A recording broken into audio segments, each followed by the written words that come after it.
পেরেকওয়ালা ফিরাউনের কথা। তার মানে ফিরাউন মানুষকে যখন হত্যা করত তার আগে তার হাতে পায়ে বুকে কপালে পেরেক ঠুকাইতো। হযরতে আসিয়া আলাইহিস সালাতু ওয়াস সালামের পেরেক মারছে। শুধু কি তাই, ডাক দিয়ে বলতেছে, এই আসিয়া, তুমি তো আমার বিবি, তোমাকে তো মারতে আমার দিলের মধ্যে মনে চাই না। তুমি মুসা পয়গম্বরের ধর্মটাকে ত্যাগ করো, তাহলে আমি তোমাকে ছেড়ে দিব। আসিয়া ডাক দিয়ে বলে, এই ফিরাউন শোনো, আমি আমার জীবন দিতে রাজি আছি, কিন্তু ঈমান যে আনছি ঈমান বিক্রি করতে রাজি নই। সুবহানাল্লাহ, কেমন ঈমানদার তারা! আপনি আমি কতটুকু ঈমানদার! আপনি আমি দুনিয়ার কাছে আমাদের ঈমানটাকে বিক্রি করতেছি। একটু ভাববেন, রাতের বেলায় বালিশে কান লাগিয়ে ভাববেন যে আসলেই কি আমি ঈমানদার, আসলেই কি আমি মুমিন? আমি আজকে যদি মারা যাই, কবরে গিয়ে কি আমি মালিকের সামনে বলতে পারবো যে আমি মুমিন? ভাববেন এগুলা। এই সমস্ত মানুষের ঈমান কত মজবুত আর আমাদের ঈমান কত টলমলে। কচু পাতার পানিতে যেমন টলমল করে, যে কোনো মুহূর্তে পড়ে যাইতে পারে, একটা ধাক্কায় পড়ে যাইতে পারে। তো আমার আপনার ঈমানটা এমন, একটা ধাক্কায় পড়ে যাওয়ার মতো। কথা বলেন ঠিক কিনা? সম্মানিত উপস্থিতি, আসিয়া আলাইহিস সালাতু ওয়াস সালামকে যখন আরো গভীরভাবে নির্যাতন করা হয়, কিভাবে? আমরা গরু জবাই করার পরে গরুর শরীর থেকে চামড়া ছুলি না? গরুটাকে জিন্দা ছুলি নাকি মারার পরে ছুলি? মারা যাওয়ার পরে। কিন্তু ফিরাউন আসিয়ার শরীর থেকে জিন্দা অবস্থায় চামড়া বেলেট দিয়ে ছুলা শুরু করছে। চিন্তা করতে পারেন একটা মানুষ কতটা কঠিন আর কতটা ঈমানের পাওয়ার থাকলে এরপরও সে ঈমান বিক্রি করে নাই। ফিরাউন যখন তার শরীরের চামড়াগুলো কাটে, বেলেট যুক্ত ছুরি দিয়ে যখন গরু ছুলার মতো কাটতে থাকে, আর পুরো শরীরটা যখন ছুলে ফেলতেছে, শরীরটা জ্বলতেছে, ঠিক এই ছোলা শরীরটাকে ফিরাউন রোদের তাপের মধ্যে এবার উঁচু করে ধরে রাখছে। এটার মধ্যে বিভিন্ন জীবাণু দিচ্ছে, যাতে করে শরীরের মধ্যে জ্বালাও পোড়াও শুরু হয়ে যায়। কিন্তু আসিয়াকে ডাক দিয়ে বলতেছে, তুমি যদি এখনো পর্যন্ত ঈমান ত্যাগ করো তাহলে তোমার নির্যাতন বন্ধ হবে। হযরতে আসিয়া আল্লাহ তাআলার কাছে ডাক দিয়ে বলতেছে, রব্বিবনিলি ইনদাকা বাইতান ফিল জান্নাহ। আয় আল্লাহ, এই যে দেখতেছো না, তুমি সাক্ষী থাকলা আমি যে ঈমান এনেছি তোমার উপরে। আলহামদুলিল্লাহ আলহামদুলিল্লাহি নাহমাদুহু ওয়া নাস্তাঈনুহু ওয়া নাস্তাগফিরুহু ওয়া নু'মিনু বিহি ওয়া নাতাওয়াক্কালু আলাইহি ওয়া নাউযু বিল্লাহি মিন শুরুরি আনফুসিনা ওয়া মিন সাইয়্যাতি আ'মালিনা। من يهده الله فلا مضل له ومن يضلله فلا هادي له ونشهد أن لا إله إلا الله وحده لا شريك له ونشهد أن سيدنا وسندنا وحبيبنا وطبيب قلوبنا ومولانا محمد الذي أرسله بالحق بشيرا ونذيرا وداعيا إلى الله بإذنه وسراجا منيرا. فقد قال الله تبارك وتعالى في كلامه المجيد وفرقانه الحميد. أعوذ بالله من الشيطان الرجيم. بسم الله الرحمن الرحيم. ولو أن أهل القرى آمنوا واتقوا لفتحنا عليهم بركات من السماء والأرض. إن الله وملائكته يصلون على النبي يا أيها الذين آمنوا صلوا عليه وسلموا تسليما. درود إبراهيم পড়ি। اللهم صل على محمد وعلى آل محمد كما صليت على إبراهيم وعلى آل إبراهيم إنك حميد مجيد اللهم بارك على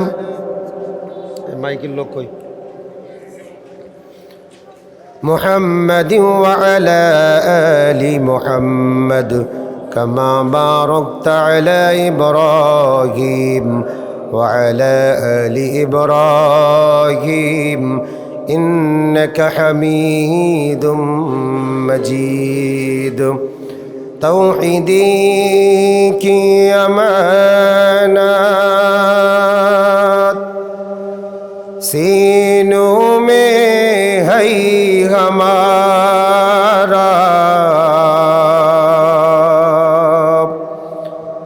आसन की मिटाना नामो निशान हमारा ला इलाहा इल्लल्लाह মাইকের লোক কোথায় গেল মাইক আলা এদিকে ইল্লাল্লাহ লা ইলাহা ইল্লাল্লাহ লা ইলাহা ইল্লাল্লাহ আরেকটু সাউন্ড বাড়াও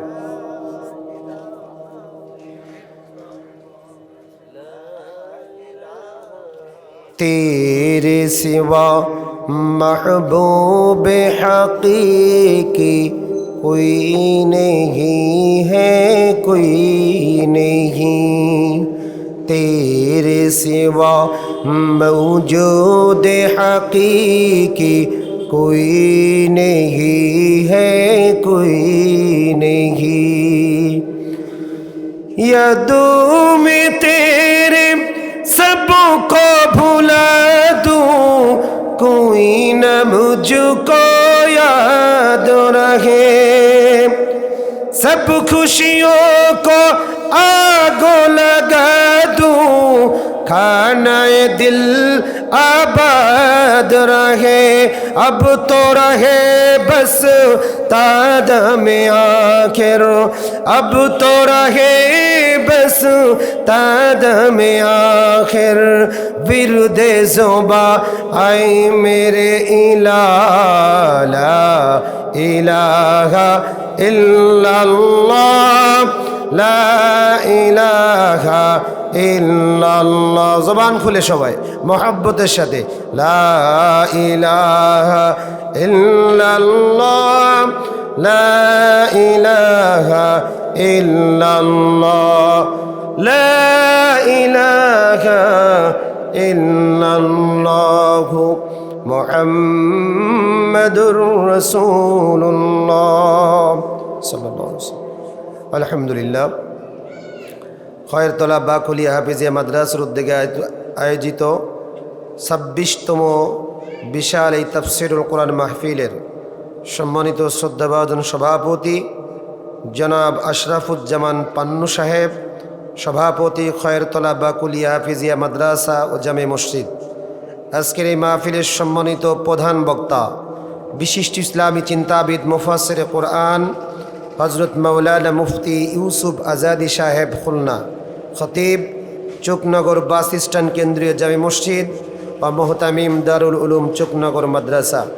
আজকের এই মাহফিলের সম্মানিত বিশেষ অতিথি, যিনি মাগরিবের পর থেকে ঈশার নামাজের আগ পর্যন্ত আপনাদের সামনে অত্যন্ত সুন্দরভাবে কোরআন সুন্নাহ থেকে আলোচনা করে আত্মার তৃপ্তি দিয়েছেন, বিশিষ্ট ইসলামী চিন্তাবিদ আমাদের অত্যন্ত সুপরিচিত হাফেজ মাওলানা হাবিবুর রহমান পলাশ সাহেব, মোহতামিম দারুল আরকাম নুরানি হাফিজিয়া ও কৌমি মাদ্রাসা খয়েরতলা কালীগঞ্জ ঝিনাইদহ। এবং আরও আলোচনা করেছেন আমার অত্যন্ত স্নেহের ছোট ভাই হজরত মাওলানা রেজওয়ান সিদ্দিকী সাহেব মোহতামিম, হজরত আলী রাজিয়াল্লাহু তাআলা আনহু নুরানি মাদ্রাসা বাকুলিয়া কালীগঞ্জ। এবং মাহফিল পরিচালনায় আছেন হাফেজ মাওলানা আব্দুল গফফার সাহেব চৌগাছা। এছাড়াও উপস্থিত জাতির সর্বকালের সর্বযুগের সর্বশ্রেষ্ঠ সন্তান, সকল আউলিয়াদের আউলাদ, নায়েবে রসুল, পথ হারা, পথ ভোলা, দিশেহারা, লাঞ্ছিত, বঞ্চিত, নির্যাতিত, নিষ্পেষিত, নিপীড়িত, পদদলিত মানবতার একমাত্র মুক্তির দিশারি হজরত উলামা ইকরাম, সামনে উপস্থিত অত্র এলাকা থেকে আগত বৈবিধ্য, বয়োজ্যেষ্ঠ, জ্ঞানবিদ্ধ, দাড়ি পাকা পিতৃ সমতুল্য মুরব্বিয়ান ইকরাম, হৃদয়ের স্পন্দন খালিদ তারিখের যোগ্য উত্তরসূরি, জিন্দাদিল মর্দে মুজাহিদ, তারুণ্যের প্রতীক সম্মানিত তরুণ যুবক ভাইয়েরা, স্নেহের কচিকাচা অনুজ, পর্দার অন্তরের অবস্থানরতা সতী, সদবা, সর্বগুণে গুণান্বিত আমার মা ও বোনেরা, এবং এই মাহফিলকে কেন্দ্র করে আশেপাশে দায়িত্বরত, কর্তব্যরত, দেশমাতৃকার স্বাধীনতার, সার্বভৌমত্বের, অখণ্ডতার অস্তিত্ব রক্ষার অতন্দ্র প্রহরী বাংলাদেশ সরকারের পুলিশ বাহিনীর সম্মানিত সদস্যবৃন্দ, সবাইকে অন্তরন্তস্থল থেকে আন্তরিক মোবারকবাদ ও শুভেচ্ছা জ্ঞাপন করছি। সর্বপ্রথম মালিকের দরবারে শুকরিয়া আদায় করি যে মহান রব্বুল আলামিন আপনাকে আমাকে দুনিয়াবীর সমস্ত রকম কাজকর্ম থেকে জুদা করে, মুক্ত করে, মেহেরবানি করে, মহব্বত করে, ভালোবেসে এ জান্নাতের বাগান তথা কোরআন সুন্নাহর মজলিসে আসবার এবং বসবার ব্যবস্থা করে দিলেন। সেই মহান মালিকের দরবারে হৃদয়ের সবটুকু আবেগ আর অনুভূতি উজাড় করে দিয়ে শুকরিয়া আদায় করি।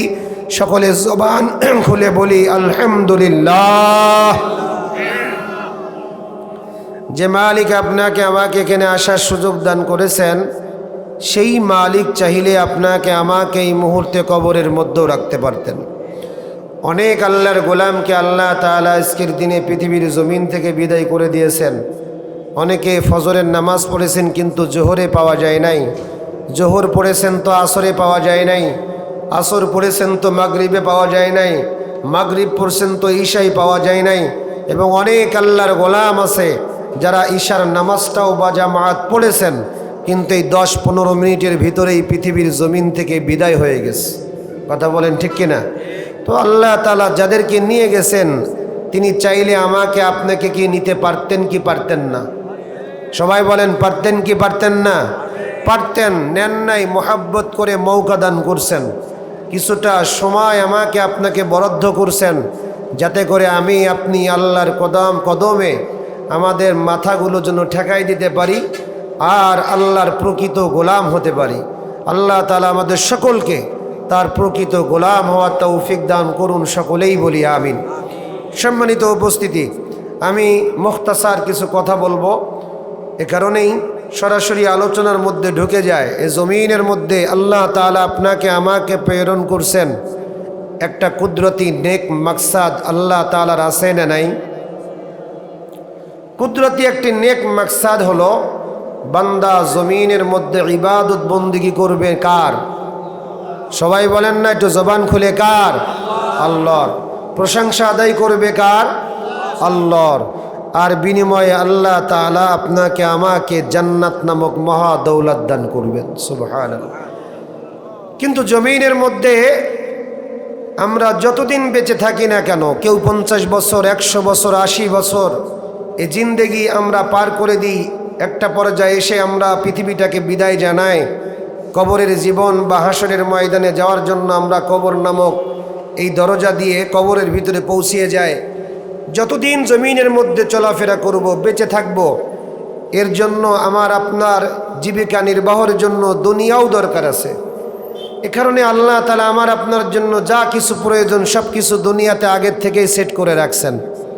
কিন্তু মনে রাখবেন, কিছু জমিনের মধ্যে এমন কিছু বান্দা আছে যারা রাত দিন 24 ঘন্টা দুনিয়া দুনিয়া আর দুনিয়া করে বেড়ায়।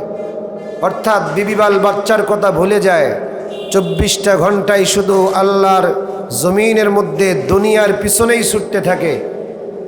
আল্লাহর দ্বীনের পথে, ইসলামের পথে ছুটে না, 24 ঘন্টায় শুধু দুনিয়া দুনিয়া করে বেড়ায়। এও যেমনিভাবে দুনিয়া তালাশ করে। আবার কিছু মানুষ আছে যারা দিনদারি নিয়ে ব্যস্ত, আল্লাহ তারা এদেরকেও দুনিয়া দেন। তো যে সমস্ত মানুষগুলো দুনিয়া দুনিয়া নিয়ে চলাফেরা করে তাদেরকে বলতে চায় যে মোহাব্বতের ভাইয়েরা, মনে রাখবেন, আপনি যদি কোরআন সুন্নাহ অনুযায়ী দুনিয়া তালাশ করতেন তো আল্লাহ তাআলা দুনিয়ার মাল সম্পদ আপনার পায়ের কাছে এনে ফেলে দিত। সুবহানাল্লাহ। আমরা দুনিয়াকে তালাশ করি নিজের মতো করে। যদি কোরআন সুন্নাহ মাফিক দুনিয়া তালাশ করতাম তাহলে আল্লাহ তাআলা আমাকে আপনাকে সম্পদশালী বানাতেন, বড়লোক বানাতেন। আপনাকে আমাকে আল্লাহ তাআলা বরকতি জীবন দিতেন, অভাবমুক্ত জীবন দিতেন। এ কারণে আমি আপনাদের সামনে আজকে মুখতাসার যে বিষয়টা নিয়ে কথা বলতে চাই সেটা হলো, জমিনের মধ্যে যদি আপনি বড়লোক হতে চান, জমিনের মধ্যে যদি আপনি বরকতপূর্ণ জীবন যাপন করতে চান, জমিনের মধ্যে যদি আপনি অভাবমুক্ত জীবন চান, যদি সম্পদশালী ব্যক্তিতে রূপান্তরিত হতে চান, তাহলে আপনাকে 5টি আমলের মধ্যে থাকতে হবে। কয়টি আমল? আমার আলোচনা আজকে মূলত এই 5টি আমল নিয়ে। এই আমলটা আপনাদের সামনে উপস্থাপন করব, হৃদয়ের কান দিয়ে শুনবেন আর বাড়িতে নিয়ে যাওয়ার চেষ্টা করবেন, জিন্দেগির মধ্যে ফিট করবেন। তো আল্লাহ তাআলার এই দুনিয়ায় 7 দিন 24 ঘন্টা দুনিয়াদারি করার দরকার নাই। এই আমলগুলো করবেন তো আল্লাহ তাআলা সম্পদের মালিক বানায় দিবেন। সুবহানাল্লাহ। আমার কথা না, এটা কার কথা? আল্লাহর কথা। 5টি আমল যদি আমি আপনি করতে পারি, জমিনের মধ্যে বরকতপূর্ণ জিন্দেগি আল্লাহ তাআলা আপনাকে দান করবেন, এটা আল্লাহর ঘোষণা। 1 নম্বর, শুরু করার আগে আরেকটি কথা বলে নিই। প্রত্যেক মাহফিলেই বলি, উলামা একরাম যখন কথা বলবে, যদি কথার রিপিট কখনো আপনার কাছে কথা চায় তো জবান খুলে খুলে একটু রিপিট দিবেন। এতে কি হয়, বক্তার আলোচনা করতে তার মজা লাগে, ভালো লাগে, দামি কথা বের হয়। কিন্তু আপনি যত বড় বক্তা ভাড়া করে আনেন না কেন, যদি শ্রোতা মনে করে যে আমি জবান খুলে কথা বলবই না, শুধু বক্তাই কথা বলবে, বিশ্বাস করেন 1,00,000 টাকা দিয়ে বক্তা আনলে ওই বক্তার জবান থেকে দামি কথা বের হবে না। কারণ শ্রোতা হলো বক্তার সহযোগী। কি বলেন? বক্তার, সবাই বলেন, সহযোগী। আপনি যখন দৌড়ান, আপনার পাটা দৌড়ায়, হাত কি দৌড়ায়? কথা বলে না। হাত কি দৌড়ায়? সরাসরি দৌড়াই পা, কিন্তু হাত পায়ের সহযোগী হিসেবে সামনে পিছনে করে কি করে না? যখন হাত সামনে পিছনে সহযোগী হিসেবে কাজ করে তখন পায়ের গতি বেড়ে যায়। আর যদি হাতটাকে আপনি পিছন দিক থেকে বেঁধে দেন, এবার দৌড়ান তো গতি পাবেন? কেন পাবেন না? কারণ হাত হলো পায়ের সহযোগী হিসেবে কাজ করে। বক্তার গতি বাড়ে কখন? যখন কিনা শ্রোতা তার জবান খুলে কথা বলে। আর শ্রোতা যদি জবানে পিন মেরে রাখে তাহলে বক্তা যতই দামি হোক না কেন, ভালো ভালো দামি কথা বক্তার জবান থেকে বের হবে না। আমি আপনাদের এলাকার ছেলে, এ কারণে হয়তো জবান বন্ধ করতে পারেন, পছন্দ নাও হতে পারে। এলাকার ছেলে, মেহেরবানি করে আপনাদের কাছে উদাত্ত আহ্বান জানাই, কে বক্তা এটা দেখেন না, কি কথা হচ্ছে এটা দেখেন। বক্তাকে এটা দেখার দরকার নেই, বক্তার বক্তব্যটা কি হচ্ছে, কোরআন থেকে হচ্ছে কিনা, সুন্নাহ থেকে হচ্ছে কিনা, এটা দেখবেন। যদি মানার মতো হয় যে না এটা কোরআন থেকে, এটা হাদিস থেকে বক্তব্য হচ্ছে, এটা তাবেঈনদের থেকে সাহাবা আজমাইনদের আলোচনা হচ্ছে, তো আপনি নির্দ্বিধায় এটা গ্রহণ করবেন, যেই বক্তব্য দিক না কেন। পারবেন না ইনশাল্লাহ? জবান খুলে কথা বলবেন। যাই হোক, এটা প্রথমেই বলে নিলাম এ কারণেই যে আমরা শ্রোতারা অনেকেই জবান খুলে কথা বলতে পারি না। দেখেন জবান দিছেন কে? তো আল্লাহর দেওয়া জবান দিয়ে আপনি আল্লাহর পক্ষে কথা বলবেন। সারা জীবন তো নেতার পক্ষে চামচাগিরি করলাম আমরা, তাই নাই কি? আপনি জানেন যে আপনার নেতা একজন ইয়াবাখোর, মদখোর, মদ ব্যবসায়ী, নারী লিপ্সু। এরপরও 1000 টাকার বিনিময়ে আপনি রাত দিন ধরে স্লোগান দেন অমুক নেতার চরিত্র ফুলের মতো পবিত্র। কথা বলেন, দেয় কি দেয় না? দেয়। কিসের বিনিময়ে? দিন শেষে মাগরিবের সময় 1000 টাকার একটা নোট দিয়ে দিবে। তাই তার মানে আপনি 1000 টাকায় আপনার ইমানকে বিক্রি করে দিলেন। মিথ্যার স্লোগান দেওয়ার অর্থই হলো 1000 টাকায় আপনি আপনার ইমান বিক্রি করলেন, গলা ফাটাই দিলেন। কিয়ামতের ময়দানে যদি আল্লাহ তাআলা ডাক দিয়ে বলে, এই গোলাম, আমি তোকে জবান দিয়েছিলাম, কণ্ঠের আওয়াজ দিয়েছিলাম, আমার পক্ষে কণ্ঠটাকে ব্যবহার করো নাই, জমিনের ওই সমস্ত তাগুত শক্তির জন্য তোর কণ্ঠটাকে ব্যবহার করেছিস, আজকে আমার সামনে আজকে জবাব দে। জবাব দেওয়ার কিছু থাকবে? থাকবে না। জবান খুলবেন তো জবানের হক আদায় হয়ে যাবে। আল্লাহ তাআলা কবুল করুন, সকলে বলি আমিন। তো যে কথা বলতেছিলাম, যদি আপনি 5টি আমলের মধ্যে নিজেকে সম্পৃক্ত রাখতে পারেন, 5টি আমল যদি আপনি করতে পারেন, তো আল্লাহ তাআলা আপনাকে সম্পদশালী, বরকতি জিন্দেগি, অভাবমুক্ত জিন্দেগি, আর আমি আমার ভাষায় বলি যে আল্লাহ তাআলা আপনাকে বড় লোক বানাই দিবেন। রাত দিন 24 ঘন্টা বিভিন্ন নেতার পিছনে যেয়ে অত স্লোগান দেওয়ার দরকার নাই, মিথ্যার স্লোগান। টাকা আল্লাহ পাক এমনি আপনাকে দিবেন। কাম করবেন 5টা খুব সহজ আমল, অন্তত এই 5টা আমল আজকে বাড়িতে নিয়ে যাবেন। পারবেন না ইনশাল্লাহ? ওয়াজ মাহফিলের ময়দান তো হয়ে গেছে কান শো, কানে শুনতে ভালো লাগে, ওই হুজুরের ওয়াজ শোনার জন্য বসে যায়। কিন্তু এলাকার যদি কোনো শাইখুল হাদিস, কোনো মুহাদ্দিস যদি বয়ান করে, কণ্ঠ যদি ভালো না হয়, তো শ্রোতা পাওয়া যায় না। তার মানে হলো আপনি কণ্ঠের পূজারী, আপনি আল্লাহর দ্বীনের কথার পূজারী না। আমার কথা পছন্দ হইলেও না হইলেও কিচ্ছু করার নাই, এটাই বাস্তবতা। আপনি কণ্ঠের পূজা করতেছেন। এলাকার কত দামি দামি আলোচক আছে, আমরা আলোচকের আলোচনা শুনি না, আমরা কণ্ঠের পূজারী হয়ে গেছি। সম্মানিত উপস্থিতি, এই জন্য মেহেরবানি করে এই মাহফিলগুলোকে হাস্যরস্যের জায়গা বানানো যাবে না। এটা দামি জায়গা।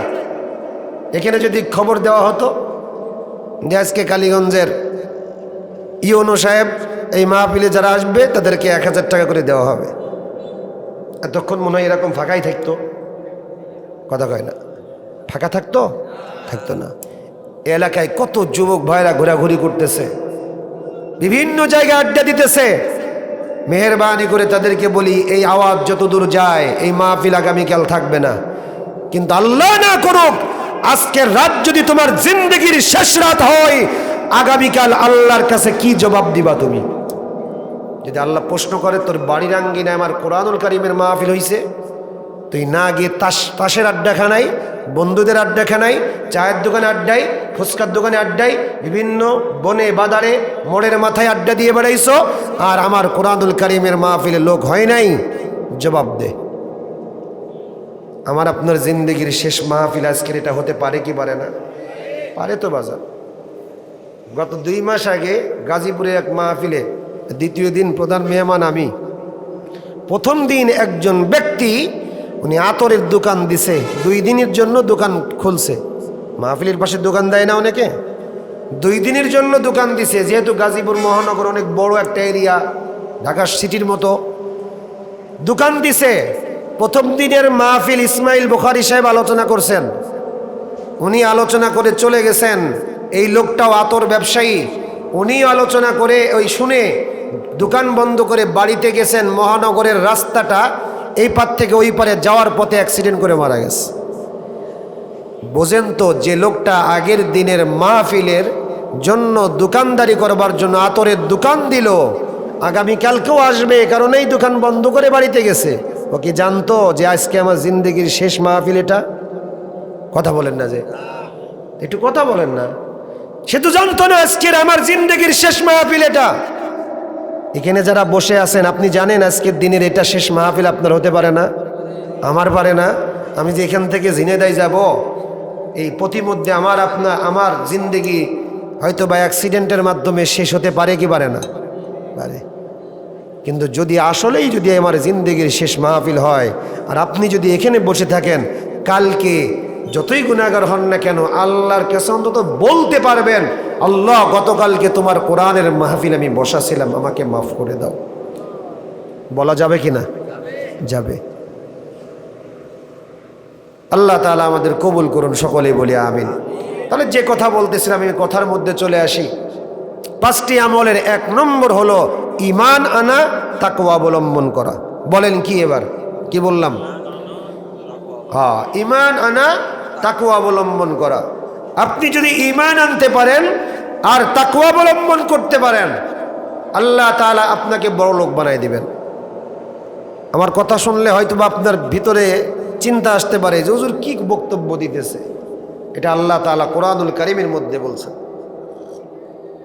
এ কারণে আল্লাহ রাব্বুল আলামিন পবিত্র কোরআনুল কারীমের মধ্যে বলেন, ওয়ালাউ আন্না আহলাল কুরআ আমানু ওয়াত্তাকাউ লাফাতাহনা আলাইহিম বারাকাতিম মিনাস সামাই ওয়াল আরদ।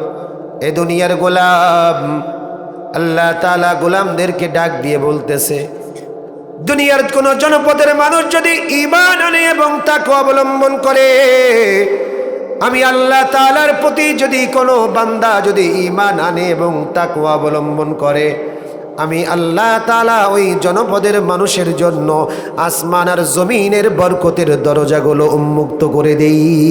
সুবহানাল্লাহ। তার মানে হলো 1 নম্বর ঈমান আনা আর তাকওয়া অবলম্বন করা। এই দুনিয়ার গোলাম, যদি আপনি ঈমান আনেন এবং তাকওয়া অবলম্বন করেন, আসমান আর জমিনের বরকতের দরজাগুলো আল্লাহ তাআলা আপনার জন্য খুলে দিবেন। আপনি যদি পরীক্ষার্থী হন, পরীক্ষার হলে যদি আপনি কোনো একটা প্রশ্নের জবাব লিখতে চান, আল্লাহ তাআলা আপনাকে সফলতা দান করবেন। আপনি যদি দুনিয়ার জিন্দেগিতে ঈমানদার আর মুত্তাকি আল্লাহর গোলাম, আপনি যদি চাকরি প্রার্থী, চাকরির জন্য গেছেন, তো আল্লাহ তাআলা আপনার জন্য বরকতের দরজা খুলে দিবেন। তার মানে আপনার চাকরির ব্যবস্থা হয়ে যাবে। আপনি ব্যবসা করবেন, আপনি ঈমানদার, আপনি মুত্তাকি আল্লাহর গোলাম, আপনি যখন ব্যবসায় হাত দিবেন তো আল্লাহ তাআলা আপনার ব্যবসার মধ্যে বরকত নাজিল করে দিবেন। সুবহানাল্লাহ। তার মানে আসমান আর জমিনের বরকতের দরজাগুলো আপনার জন্য আল্লাহ তাআলা উন্মুক্ত করে দিবেন। সুবহানাল্লাহ। চতুর্দিক থেকে বরকত নামতে থাকবে আপনার জন্য। যেই কাজে হাত দিবেন সেই কাজেই আল্লাহ তাআলা সফলতা দান করবেন।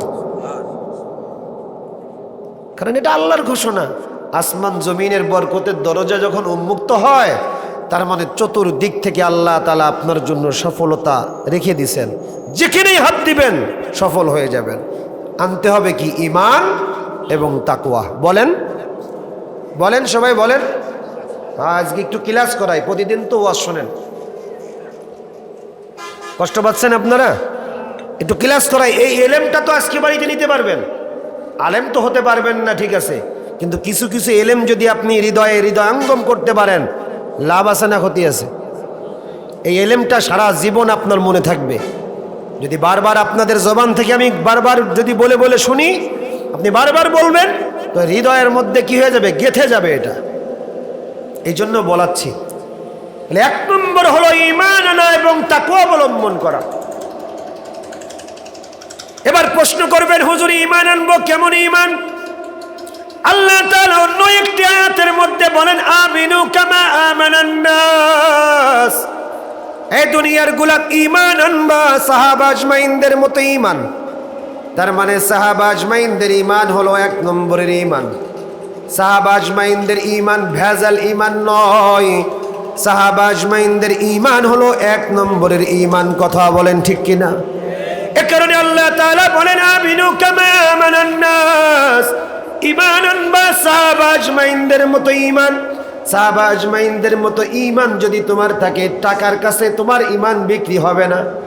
সাহাবা আজমাইনদের ঈমান ক্ষমতার মসনদের জন্য ঈমান বিক্রি হয় নাই।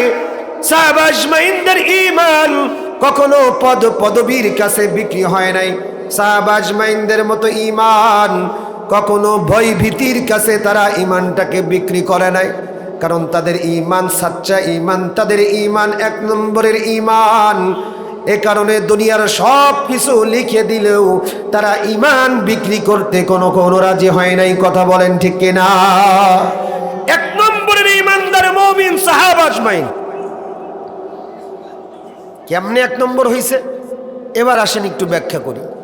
মুহাম্মদুর রাসূলুল্লাহ সাল্লাল্লাহু আলাইহি ওয়াসাল্লাম জমিনের মধ্যে যখন আগমন করেছেন, তার জন্ম হয়েছে যখন, ওই জামানার মানুষ ছিল সবচাইতে বর্বর, চরিত্রহীন, খারাপ। এ কারণেই বলা হয় আইয়ামে জাহিলিয়াতের যুগ, অন্ধকারের যুগ। এবার আপনারা আমার কথার রিপিট দেন। অন্ধকারের যুগ বলা হয়, তার মানে কি ওই জামানায় কি সূর্যের আলো ছিল না, চন্দ্রের আলো ছিল না? ছিল। এরপরেও কেন অন্ধকারের যুগ বলা হয়? এ কারণেই বলা হয় ওই জামানায় শিক্ষার আলো ছিল না, দ্বীনের আলো, ইসলামের আলো ছিল না। এ কারণেই তারা অল্পতেই একে অপরের প্রতি এতটা বিদ্বেষ পোষণ করত। এক একটা বিষয় নিয়ে শত শত বছর পর্যন্ত তারা যুদ্ধ বাঁধিয়ে রাখছে। এমনকি ওই জামানার মানুষগুলো স্বামী তার বিবিকে ঘরের মধ্যে তালাবদ্ধ করে বাজারে যাইতো এই ভয়ে, আমি যদি আমার বিবিকে রেখে যাই আমার পাশের বাড়ির কোনো একটা ভাই তাকে ধর্ষণ করবে অথবা তার চরিত্র হরণ করবে। কতটা খারাপ জামানা ছিল ওই জামানায়। আল্লাহ তাআলা মুহাম্মদুর রাসূলুল্লাহ সাল্লাল্লাহু আলাইহি ওয়াসাল্লামকে পাঠালেন। এখন হয়তো বলবেন, হুজুর আল্লাহর পয়গম্বর এত দামি পয়গম্বর, অথচ আল্লাহর পয়গম্বরকে আল্লাহ তাআলা কেন ওই রকম খারাপ একটা জামানার মধ্যে পাঠাইলেন? এবার আমার কথার জবাব দেন। জমিনের মধ্যে রোগ যদি ছোট হয় তো ডাক্তার ছোট হয় না বড় হয়? ছোট হয়, মাশাআল্লাহ। রোগ যদি ছোট হয় তো ডাক্তার হয় ছোট, রোগ যদি বড় হয় তো ডাক্তার হয় বড়। কথা বলেন ঠিক কিনা? আল্লাহ তাআলা জমিনের মধ্যে সমস্ত নবী পয়গম্বরদেরকে এক একজন রূহের ডাক্তার করে পাঠাইলেন। সমস্ত নবীদেরকে বানাইছেন ছোট ডাক্তার, কিন্তু মুহাম্মদুর রাসূলুল্লাহ সাল্লাল্লাহু আলাইহি ওয়াসাল্লামকে রূহের আন্তর্জাতিক মানের ডাক্তার বানাইছেন। আল্লাহু আকবার। আপনার যদি ঠান্ডা লাগে, ছোট রোগ, আপনি নিজেই মোড়ের মাথার থেকে মুনাস্টেন খাবেন। ছোট রোগ হয়েছে তাই আপনি নিজেই ডাক্তারি করছেন। কিন্তু আপনাকে যদি ক্যান্সারে আক্রান্ত করে ফেলে, জিন্দেগিতে মোড়ের মাথায় গিয়ে আপনি কোনো ওষুধ খাবেন না। এই ক্যান্সার দূরীভূত করার জন্য আন্তর্জাতিক মানের কোনো ডাক্তারের শরণাপন্ন হবেন। কথা বলেন ঠিক কিনা? এ কারণে আল্লাহ তাআলা অন্যান্য নবীরা জমিনের মধ্যে যখন আগমন, ওই জামানার উম্মতদের দিলের রোগ ছিল ছোট। কারণ ডাক্তার যেহেতু ছোট আসবে, তাই দিলের রোগটাও আল্লাহ ছোট করছেন। আর আল্লাহর পয়গম্বরকে যেই জামানায় আল্লাহ তাআলা পাঠাবেন, ওই জামানার মানুষের দিলের রোগ ছিল সবচাইতে বড়, সবচাইতে বর্বর, সবচাইতে চরিত্রহীন, সবচাইতে খারাপ। এই যে বড় রোগ হয়েছে কেন? কারণ আল্লাহ তাআলা ওই জামানার সবচাইতে বড় ডাক্তার মুহাম্মদুর রাসূলুল্লাহ সাল্লাল্লাহু আলাইহি ওয়াসাল্লামকে পাঠাবেন। এ কারণেই ডাক্তার যেহেতু বড়টা আসবে, ওই জামানার মানুষের দিলের রোগটাও ছিল সবচাইতে বড়। কথা বলেন ঠিক কিনা? রোগ যদি বড় হয় তো ডাক্তার হয় বড়, রোগ যদি ছোট হয় তো ডাক্তার হয় ছোট। মুহাম্মদুর রাসূলুল্লাহ সাল্লাল্লাহু আলাইহি ওয়াসাল্লাম যেহেতু রূহের বড় ডাক্তার, এ কারণে ওই জামানার মানুষ ছিল সবচাইতে বড় রোগী। এ কারণেই আল্লাহ তাআলা বড় রোগীর মধ্যেই বড় ডাক্তার পাঠাইছেন। এবার আল্লাহ তাআলা মুহাম্মদুর রাসূলুল্লাহকে ডাক দিয়ে বলেন, এই আমার পয়গম্বর, আপনাকে আমি একা একা ছাড়ি নাই। পবিত্র কুরআনুল কারীম নাজিল করে আমি আপনাকে সাথী বানাই দিয়েছি। আপনি আপনার উম্মতদেরকে আমার দিকে আহ্বান করবেন, আমার প্রশংসাগুলো তাদের সামনে উপস্থাপন করবেন। আর আপনাকে যে কোরআন দিয়ে দিলাম, এই কোরআন দিয়ে তাদেরকে আপনি আহ্বান করবেন।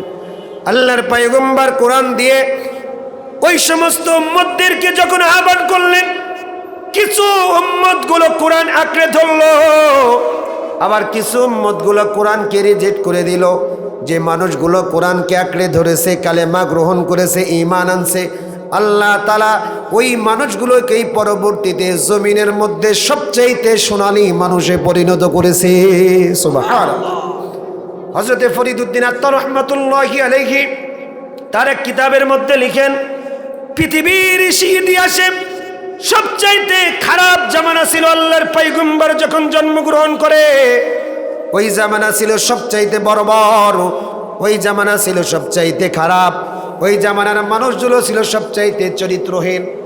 কিন্তু মনে রাখবেন, যেই জামানার মানুষ ছিল সবচাইতে বর্বর আর সবচাইতে খারাপ আর সবচাইতে চরিত্রহীন, ওই জামানার মানুষগুলো যখন কোরআন আঁকড়ে ধরেছে, তো আল্লাহ তাআলা সবচাইতে খারাপ বর্বর জাতি থেকে তাদেরকে দুনিয়ার ইতিহাসে সবচাইতে সোনালী মানুষে পরিণত করে দিয়েছেন। আল্লাহু আকবার, আল্লাহু আকবার।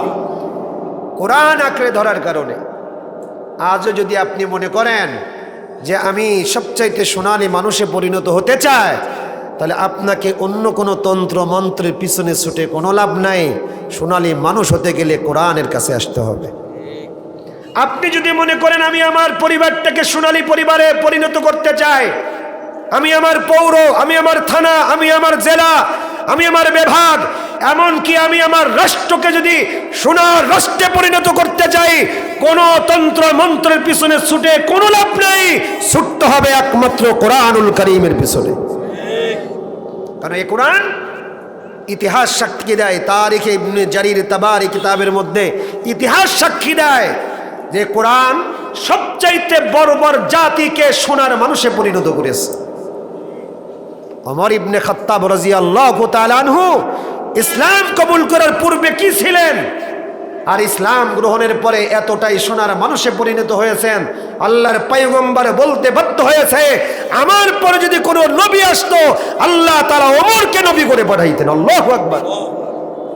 কতটা দামি হয়েছেন, কিসের কারণে? কোরআন আঁকড়ে ধরার কারণে।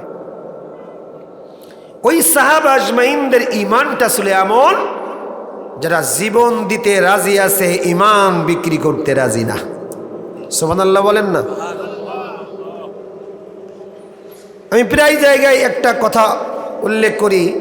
একজন মহিলা সাহাবী হযরতে সুমাইয়া রাদিয়াল্লাহু তাআলা আনহা নতুন ইসলাম ধর্ম গ্রহণ করছেন। তার সন্তান হযরতে আম্মার রাদিয়াল্লাহু তাআলা আনহু, তিনিও ইসলাম ধর্ম গ্রহণ করছেন। পথ দিয়ে যায়, আবু জেহেল সামনে দাঁড়ায় পড়ছে, ডাক দিয়ে বলতেছে, এই সুমাইয়া দাঁড়াও, শুনলাম তুমি নাকি মুহাম্মাদের ধর্ম গ্রহণ করছো। বলে হ, ঠিকই শুনছো। বলে মুহাম্মাদের ধর্মটাকে রিজেক্ট করো। আর লাগবে না, মুহাম্মাদের ধর্মটাকে রিজেক্ট করো। হযরতে সুমাইয়া রাদিয়াল্লাহু তাআলা আনহা ডাক দিয়ে বলতেছেন, আবু জেহেল শোনো, আমি যে মুহাম্মাদের কালেমা গ্রহণ করলাম, ঈমান আনলাম, আমার দেহের মধ্যে এক ফোঁটা এক বিন্দু রক্ত প্রবাহিত হবে আর আমি ঈমান থেকে বিচ্যুত হব, এটা হতে পারে না। তার মানে আমার জীবন থাকতে আমার দেহের মধ্যে এক ফোঁটা রক্ত প্রবাহিত হবে, এই অবস্থা থাকতে আমাকে যদি ঈমান বিক্রি করার কথা বলা হয়, আমার জীবন চলে যায় যাক, কিন্তু এক বিন্দু ঈমান থেকে আমি বিচ্যুত হতে রাজি নই। সুবহানাল্লাহ। আবু জাহেল এবার হযরত আম্মারকে ডাক দিয়ে বলে, আম্মার, তুমি হইলা আল্লাহর যুবক একজন গোলাম, তোমার মা হয়তো মুরব্বী, বুঝে নাই, তুমি ইসলাম ত্যাগ করো, ঈমান ত্যাগ করো, ঈমান বিক্রি করে দাও। তুমি যদি নেতৃত্ব স্থানীয় একটা চেয়ার পেতে চাও, তোমার চেয়ার দেওয়া হবে, এই সমাজের লিডারশিপ তোমাকে দেওয়া হবে। তুমি যদি সম্পদ চাও, সম্পদ তোমার কদমে ফেলবো, তুমি যা চাও তাই দেওয়া হবে, কিন্তু তুমি মুহাম্মাদের ধর্মটাকে ত্যাগ করো। যখন এই প্রলোভন দেওয়া হয়, অপর প্রান্ত থেকে মা হযরতে সুমাইয়া রাদিয়াল্লাহু তাআলা আনহা ডাক দিয়ে বলে, বেটা শোন, মা ওয়ালাদতু ওয়ালাদান ইয়াতরুকুল ঈমানা আমামা কাফির, আমি আমার সন্তান, এমন কোন সন্তান জমিনের মধ্যে জন্ম দেই নাই যে সন্তান একজন কাফেরের সামনে তার ঈমানটা বিক্রি করে দেয়। আল্লাহু আকবার। মা তার সন্তানের ঈমানটা মজবুত করতেছেন। এই সন্তান শোনো, জমিনের মধ্যে আমি এমন কোন সন্তানের মা না, আমি এমন কোন সন্তান জন্ম দিই নাই, মা ওয়ালাদতু ওয়ালাদান ইয়াতরুকুল ঈমানা আমামা কাফির, আমি জমিনের মধ্যে এমন কোন সন্তান জন্ম দিই নাই যে সন্তান একজন কাফেরের সামনে তার ঈমানটা বিক্রি করবে। সুতরাং মায়ের কথা ভাষ্যটা হলো এমন, যদি তুমি ঈমান ছেড়ে দাও তাহলে বুঝবো তুমি আমার সন্তান হতে পারো না। মা তার সন্তানের ঈমানকে মজবুত করতেছে, কিন্তু আজকালকার জামানার মা বাবা তার সন্তানের ইমানটাকে ধ্বংসের কাজে ব্যস্ত। কথা বলেন ঠিক কিনা? ওই জামানার মাগুলো সন্তানকে ইমান মজবুত করার কাজে ব্যস্ত, আর এই জামানার মা বাবাগুলো সন্তানকে ইমান ধ্বংসে করার কাজে ব্যস্ত। সামনেই যে রমজান মাস, সন্তানের বয়স হয়ে গেছে 18 বছর 20 বছর, তার মানে রোজা ফরজ কি ফরজ না? অথচ সেহরির সময় বাবারা ডাক দেয়, এই সন্তান আগামীকাল রোজা থাকতে হবে, সেহরি খাইতে হবে, ওঠো। দেখবেন পিছন দিক থেকে মা এসে বলবে, মিনসে তুমি দেখো না ছেলের ওই যে গলার হাড় বেরিয়ে গেছে, রোজা থাকলে বাঁচবে না। এরকম মা আছে না নাই?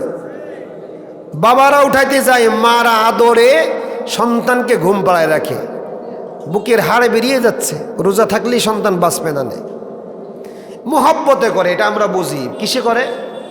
মোহাব্বত। কিন্তু মনে রাখবেন, মা বোনদেরকে বলি, মনে রাখবেন আল্লাহর বিধানের ব্যাপারে আপনার মোহাব্বত চলবে না। শরিয়াতে ইসলাম আপনার সন্তানের উপরে রোজাকে ফরজ করছেন, আর আপনি হাড় বেরিয়ে যাওয়ার খবর দিয়ে সন্তানকে ঘুম পাড়ায় রাখছেন। কিয়ামতের ময়দানে মনে রাখবেন, এই সন্তান আপনার গলার উপরে পাড়া দিয়ে আপনাকে ধরে জাহান্নামের মধ্যে নিয়ে যাবে। আজকে সন্তানের মোহাব্বতে সন্তানকে ঘুম পাড়ায় রাখতেছেন, মসজিদের মিনারা থেকে আজানের ধ্বনি হচ্ছে, আপনার সন্তান ঘরের মধ্যে টেলিভিশন দেখতেছে, আপনার সন্তান ঘরের মধ্যে আড্ডারত, আপনি আপনার সন্তানকে একদিনের জন্য বলতেছেন না, বাজান চলো যাই মসজিদে যাই। এটা আপনার দায়িত্ব, আপনার কর্তব্য। আপনার সন্তানের বয়স হয়ে গেছে 15 বছর, যেটা ফরজ আপনার সন্তানের জন্য, আর আপনি পিতা হিসেবে সন্তানকে মসজিদে আনেন না। কিয়ামতের ময়দানে এই সন্তান আপনাকে গলায় পাড়া দিয়ে জাহান্নামের মধ্যে নেবে। সন্তানের ঈমান ধ্বংস করার কাজে ব্যস্ত। মনে রাখবেন, সন্তানের জন্য যাই করেন না কেন, সিচুয়েশন যদি গভীর থেকে গভীর হয়, ওই সন্তান আপনার কোনো কাজে লাগবে না। সন্তানকে ঈমানদার বানান, মৃত্যুর সময় কাজে লাগবে, কবরে কাজে লাগবে, হাসরেও কাজে লাগবে। কথা বলেন ঠিক কিনা? আর যদি বেঈমান বানিয়ে যান, সন্তানগুলো যদি বেঈমান হয়, তো আপনি মারা গেলেও আপনার কিন্তু কোনো নিস্তার নাই।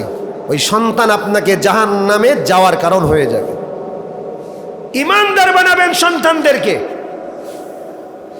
অন্তত আপনার সন্তানের বদৌলতে আপনি জান্নাত লাভ করতে পারেন। ইসলামী আন্দোলনের ডাক যখন হয়, আমাদের মা বোনেরা বলতে থাকে, সন্তান বাহিরে বের হওয়ার দরকার নাই, বাহিরে গোলযোগ। আপনার সন্তান কে আল্লাহ তাআলা আপনার কোলের মধ্যে দিছে কেন জানেন? এই জমিনের মধ্যে ইসলামী হুকুমত বাস্তবায়নের জন্য, এই জমিনের মধ্যে ইসলাম প্রতিষ্ঠিত হবে। এজন্য আল্লাহ তাআলা গোটা পৃথিবীর মুসলমান যে জমিনে আসছে, ইসলাম প্রতিষ্ঠিত করে ইসলামী হুকুমত কায়েম করবে, এটা তারও দায়িত্ব। আপনি যখন ঘরের মধ্যে আবদ্ধ করে রাখবেন, আমি আপনাকে বলি, আপনি হয়তো বের হতে দিলেন না, ইসলামী আন্দোলনের কোনো কাজে আপনি সন্তানকে আপনি দিলেন না, যে না সন্তান হয়তো মারা পড়ে যাবে। মনে রাখবেন, মা বোনদেরকে বলি, ঘরের মধ্যে ঘুমন্ত অবস্থায় আল্লাহ তাআলা মেরে ফেলতে পারে কি পারে না? যদি আপনার নসিবে থাকে, ভাগ্যে লেখা থাকে, তকদিরে থাকে, আপনার সন্তান ইসলামী আন্দোলনের জন্য জীবন দিয়েছে, তা মনে রাখবেন আপনার জীবনটাও সৌভাগ্যবান হয়ে গেল। আমার টপিক্সের বাইরের কথা বলি একটু, যদি আমার টপিক্সের ভিতরে না। এই জমিনের মধ্যে 4 শ্রেণীর পিতামাতাকে আল্লাহ তাআলা বিনা হিসেবে জান্নাত দান করবেন। কয় শ্রেণী? তার প্রথম শ্রেণী হলো শহীদের পিতামাতা। আপনার সন্তান যদি ইসলামের জন্য জীবন দেয়, ইসলামের জন্য রক্ত দেয়, আপনার এখানে মন খারাপ করার কিছু নাই। আল্লাহর রাসূল বলেন, যারা শহীদ হয় তাদের পিতামাতার জন্য আল্লাহ তাআলা কিয়ামতের ময়দানে জান্নাতের টিকিট নিয়ে বসে আছে। সুতরাং ইসলামের জন্য সন্তানকে উদ্বুদ্ধ করবেন, ইসলামী আন্দোলনের জন্য উদ্বুদ্ধ করবেন। আপনি হয়তো বলবেন, আমার সন্তানকে দিব না, আর একজন করুক। সে বলবে, আমার সন্তানকে দিব না, আর একজন করুক। ইসলামী হুকুমত কায়েম কি আল্লাহ তাআলা এসে করাই দিবে? না, ইসলামের জন্য নিবেদিত প্রাণ হবেন। কথায় কথায় এসে গেল, তাই বললাম। তাহলে ঈমান আনতে হবে সাহাবীদের মতো ঈমান, যে ঈমান মৃত্যুর কাছে পরাজিত হতে, মৃত্যুর কাছে কখনো পরাজিত হতে রাজি না, মৃত্যু হবে কিন্তু ইমান বিক্রি করতে রাজি না। হযরতে আম্মারকে তার মা তার ইমানটাকে মজবুত করতেছে। এবার আবু জাহেল হযরত আম্মারকে হাত পা বেঁধে একটা গাছের সাথে বেঁধে রাখলো, ডাক দিয়ে বলতেছে, আম্মার তোমার সাথে তোমার সামনে দুইটা পথ, আতাতরুকুল ঈমান আম নাখলাউ সাওবা উম্মিক, তুমি হয়তো ঈমান ত্যাগ করবা, নতুবা তোমার চোখের সামনে তোমার মায়ের শরীর থেকে আমি কাপড়গুলো খুলে ফেলবো। নাউযুবিল্লাহ। জমিনের মধ্যে এমন কোন আল্লাহর গোলাম নাই, যতই খারাপ বান্দা হোক না কেন, কোন আল্লাহর গোলাম তার চোখের সামনে তার মায়ের উলঙ্গ শরীরে দেখার ক্ষমতা রাখে না। কথা বলেন ঠিক কিনা? হযরতে আম্মার তার চোখটা মাটির দিকে ফেলে দিয়েছেন। যখন এই কথা আবু জাহেল আম্মারকে বলতেছেন, তো অপর প্রান্ত থেকে মা সুমাইয়া রাদিয়াল্লাহু তাআলা আনহা ডাক দিয়ে বলতেছে, বেটা শোনো, আবু জাহেল যাই বলুক না কেন কোনো টেনশন নাই, জিন্দেগিতে কোনো কাফেরের সামনে তোমার ইমানটা বিক্রি করো না। সুবহানাল্লাহ। এবার আবু জাহেল হযরতে সুমাইয়া রাদিয়াল্লাহু তাআলার শরীর থেকে কাপড়গুলো খুলে ফেললো, মাটিতে শুয়ে ফেলেছে। একজন সাঙ্গ পাঙ্গকে ডাক দিয়ে বলে, বর্ষা দে। আবু জাহেলকে যখন বর্ষা দেওয়া হলো, তো আবু জাহেল বর্ষা দিয়ে হযরতে সুমাইয়া রাদিয়াল্লাহু তাআলা আনহার লজ্জা স্থানের মধ্যে উপর্যুপরি আঘাত করা শুরু করেছে। এত বেশি আঘাত, হাদিসের বর্ণনার মধ্যে আসছে রক্তগুলো এত পরিমাণ বের হয়, নিচের জায়গাগুলো কাদা যুক্ত হয়ে গেছে। এত বেশি রক্ত হয়ে গেছে, নিজের মাটিগুলো জমিনগুলো কাদা। আবু জাহেল যখন চলে যায়, হযরতে সুমাইয়া আল্লাহর দরবারে দুহাত তুলে ডাক দিয়ে বলে, মালিক, জমিনের মধ্যে ঈমান এনেছি, কিন্তু তুমি তো সাক্ষী আছো আল্লাহ, আমি আমার জীবন দিয়ে দিলাম, কিন্তু তোমার ঈমান আমি কখনো বিক্রি করি নাই। আল্লাহু আকবার, আল্লাহু আকবার। ডাক দিয়ে বলতেছে, আয় রব্বে কাবা, কিয়ামতের ময়দানে আমি অধমকে তুমি বেইজ্জতি করো না, আমি অধমের জন্য একটা জান্নাতে ঘর দিও। আল্লাহু আকবার। আর সন্তানকে ডাক দিয়ে বলে, এই কলিজার টুকরা সন্তান, এই মৃত্যুর পথযাত্রী হয়ে তোমাকে ওসিয়ত করে যায়, জিন্দেগিতে যতদিন বেঁচে থাকবা কখনো ঈমান নামক মহা দৌলত কারুর কাছে বিক্রি করবা না। সুবহানাল্লাহ। মা মারা যাইতেছে একজন মহিলা, ইসলামের প্রথম শহীদ সাহাবী হযরতে সুমাইয়া রাদিয়াল্লাহু তাআলা আনহা, ঈমান বিক্রি করতে রাজি হয় নাই। এই জন্যই তো আল্লাহ তাআলা বলেন, আমিনু কামা আমানান নাস, ঈমান আনবা কাদের মতো? সাহাবা আজমাইনদের মতো ঈমান। দামি ঈমান সাহাবা আজমাইনদের ঈমান, দুনিয়ার মধ্যে সবচাইতে এক নম্বরের ভেজাল মুক্ত ঈমান। শুধু কি তাই, হযরতে মূসা আলাইহিস সালাতু ওয়াস সালামের জামানায় ফিরআউনের স্ত্রী হযরতে আসিয়া আলাইহিস সালাতু ওয়াস সালাম যে ঈমান এনেছেন, ওই ঈমান আনা দরকার। এক নম্বরের ঈমান হযরতে আসিয়া আলাইহিস সালাতু ওয়াস সালাম, তাকে কিভাবে কষ্ট দেওয়া হয়েছে। যখন কারুন জানতে পারছেন আসিয়া আলাইহিস সালাতু ওয়াস সালাম একজন মুসলমান, ফিরাউনের কানে কানে কান পড়া দিতেছে, এই বাদশা ফিরাউন, তুমি যে এত বেশি নিজেকে খোদা দাবি করো, তোমার ঘরের মধ্যেই তো তোমার শত্রু। বলে, আমার ঘরের মধ্যে কে শত্রু? বলে, তোমার বিবি তো তোমাকে খোদা মানে না। যখন তদন্ত করা হয়েছে তো দেখছে তাই তো, হযরতে আসিয়া আলাইহিস সালাতু ওয়াস সালাম নিজেই তো ফিরাউনকে খোদা মানে না। কি করা যায়? তাকে শাস্তি প্রদান করা প্রয়োজন। শাস্তিটা কি? হযরতে আসিয়ার হাতের মধ্যে, পায়ের মধ্যে, এই বাজুর মধ্যে বিভিন্ন জায়গায় পেরেক পোতা হয়েছে। দুনিয়ার জমিনে একটু লক্ষ্য করেন তো, ঈমানের জন্য আপনি আমি কষ্ট করেছে কিনা। অথচ হাত দুইখানে একটা কাঠের সাথে রাখছে, হাতের উপরে বড় বড় পেরেকগুলো পুঁতে রাখছে। আপনার যদি হাতের মধ্যে একটা পেরেক ঢুকানো হয়, কেমন কষ্ট লাগতে পারে। অথচ পেরেক মারছেন, কপালের মধ্যে পেরেক মারছে, বুকে পেরেক মারছে।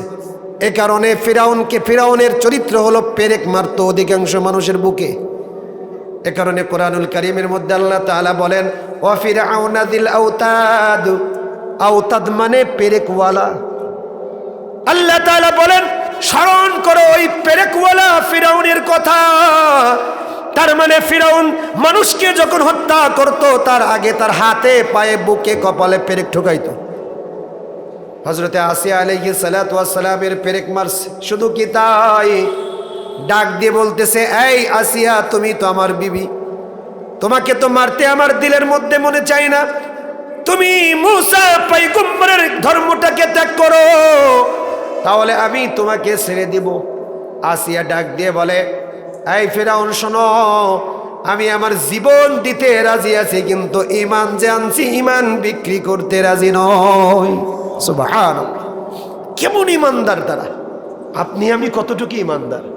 আপনি আমি দুনিয়ার কাছে আমাদের ঈমানটাকে বিক্রি করতেছি। একটু ভাববেন, রাতের বেলায় বালিশে কান লাগিয়ে ভাববেন যে আসলেই কি আমি ঈমানদার, আসলেই কি আমি মুমিন? আমি আজকে যদি মারা যাই, কবরে গিয়ে কি আমি মালিকের সামনে বলতে পারবো যে আমি মুমিন? ভাববেন এগুলা। এই সমস্ত মানুষের ঈমান কত মজবুত আর আমাদের ঈমান কত টলমলে। কচু পাতার পানিতে যেমন টলমল করে, যে কোনো মুহূর্তে পড়ে যাইতে পারে, একটা ধাক্কাই পড়ে যাইতে পারে। তো আমার আপনার ঈমানটা এমন, একটা ধাক্কাই পড়ে যাওয়ার মতো। কথা বলেন ঠিক কিনা? সম্মানিত উপস্থিতি, আসিয়া আলাইহিস সালাতু ওয়াস সালামকে যখন আরো গভীরভাবে নির্যাতন করা হয়, কিভাবে? আমরা গরু জবাই করার পরে গরুর শরীর থেকে চামড়া ছুলি না, গরুটাকে জিন্দা ছুলি নাকি মারার পরে ছুলি? মারা যাওয়ার পরে।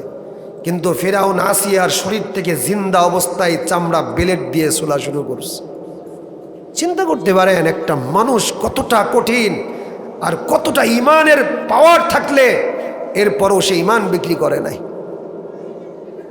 ফিরাউন যখন তার শরীরের চামড়াগুলো কাটে, বেলেট যুক্ত ছুরি দিয়ে যখন গরু ছোলার মতো কাটতে থাকে, আর পুরো শরীরটা যখন ছুলে ফেলতেছে, শরীরটা জ্বলতেছে, ঠিক এই ছোলা শরীরটাকে ফিরাউন রোদের তাপের মধ্যে এবার উঁচু করে ধরে রাখছে।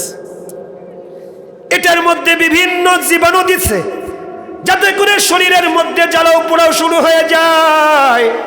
কিন্তু আসিয়াকে ডাক দিয়ে বলতেছে তুমি যদি এখনো পর্যন্ত ঈমান ত্যাগ করো তাহলে তোমার নির্যাতন বন্ধ হবে। হযরতে আসিয়া আল্লাহ তাআলার কাছে ডাক দিয়ে বলতেছে রব্বিবনিলি ইনদাকা বাইতান ফিল জান্নাহ। আয় আল্লাহ, এই যে দেখতেছো না, তুমি সাক্ষী থাকলা, আমি যে ঈমান এনেছি তোমার উপরে, মুসা পয়গম্বরকে তোমার পয়গম্বর হিসেবে স্বীকার করলাম, আমি যে ফিরাউনকে খোদা বলে মানি নাই, তুমি সাক্ষী আছো আল্লাহ। আমি এর পরিবর্তে তোমার কাছে একটা জিনিস চাই, সেটা হলো জান্নাতের মধ্যে তোমার পাশে একটা আমার জন্য বাড়ি তৈরি করে রেখো। সুবহানাল্লাহ। যখন আসিয়া আলাইহিস সালাতু ওয়াস সালাম মারা যাবে ভাব শহীদ হবে, এমত অবস্থায় আল্লাহ তাআলা জিবরাইলকে ডাক দিয়ে বললেন জিবরাইল যা আমার এই যে বান্দি আসিয়ার সামনে মৃত্যুর আগে তার জন্য যে জান্নাতটা আমি তৈরি করে রাখছি, ওই জান্নাতের চেহারাটা তার সামনে তুলে ধর। আমার বান্দি জান্নাতের চেহারা দেখবে, তার দিল খুশি হবে, এরপরেই সে আমার সান্নিধ্যে চলে আসবে। আল্লাহু আকবার, আল্লাহু আকবার। কতটা কষ্ট করছে এই সমস্ত মানুষগুলা, ইসলামকে সমুন্নত রাখছেন, ধ্বংস করেন নাই। আমরা ইসলামকে ধ্বংস করার কাজে ব্যস্ত। এমনকি ইসলামিক কোন কালচার আমরা দেখেছি বিগত 16টা বছর ধরে ইসলামিক কালচারের উপরে নিষেধাজ্ঞা আসছে, আর শয়তানি কর্মকাণ্ডের উপর আপনভাবে তাদেরকে খুলে দেওয়া হয়েছে। কথা বলেন ঠিক কিনা? মাহফিলগুলোতে 144 চালু হয়েছে। এমনকি এই স্বৈরা শাসকের আমলে মাহফিলে মঞ্চে উলামা ইকরাম লাঞ্ছিত হয়েছে। কথা বলেন ঠিক কিনা? আল্লাহ তাআলা কিছুটা ছাড় দেয়, কিন্তু চূড়ান্তভাবে ছেড়ে দেয় না। কথা বলেন ঠিক কিনা? আল্লাহ তাআলা যখন ধরে, ইন্না বাতশা রাব্বিকা লাশাদীদ, আল্লাহ তাআলার পাকড়াও হলো চূড়ান্ত পাকড়াও। যখন ধরবে 1 মিনিটও আর ছাড় দিবে না। ছেড়ে দিয়ে রাখছে এই মানুষগুলোকে। 16 বছর খুব কামাইছে, বাংলাদেশটাকে খুকলা বানাইছে, কিচ্ছু রাখে নাই। শুধু আমাদেরকে মূলা ঝরাই দিছে পদ্মা সেতু, আমাদেরকে মূলা ঝুলাইছে মেট্রো রেল, আমাদেরকে মূলা ঝুলাইছে ফ্লাইওভার, আমাদেরকে মূলা ঝুলাইছে ওই যে ট্যানেল, এগুলো মূলা ঝুলাই ঝুলিয়ে আমাদেরকে বুঝাইছে।